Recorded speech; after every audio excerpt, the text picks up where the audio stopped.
Right, what I'm going to show you how to do now is push the motor onto the off-centered mat. So there's the motor there. So line it up with the hole. It's against the workbench, and then just gently push it in like that.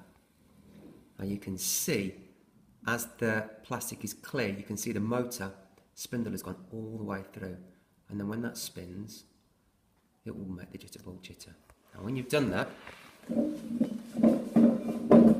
you need to solder some wires onto it. So here's your disc, there's your motor holder on there. Make sure the motor holder is nice and tight. Place the motor above it like that. Get your hand above it. You need to push down. You can get another hand above it as well and just... I think I've got it caught in there, that's it. So. It's a nice tight fit, so the motor can spin round and not actually move itself. But by putting it in the motor holder first, it means that when you solder the wires on, the motor's fixed in place. So just take 2 bits of wire. Doesn't matter what colour they are, and simply loop it through the tag like that. Bend it over. Take the soldering iron,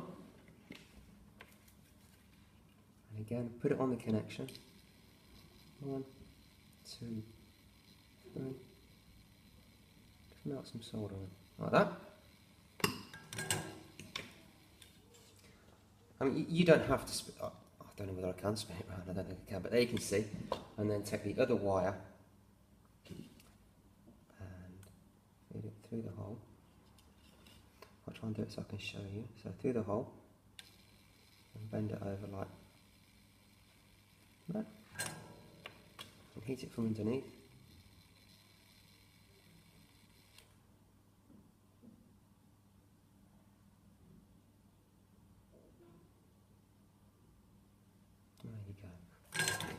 The wires you can, wait for it to cool down. Just twist them together. Don't twist them too much. And then solder the other ends. Twist the wires nice and neat and solder the other ends onto the circuit board.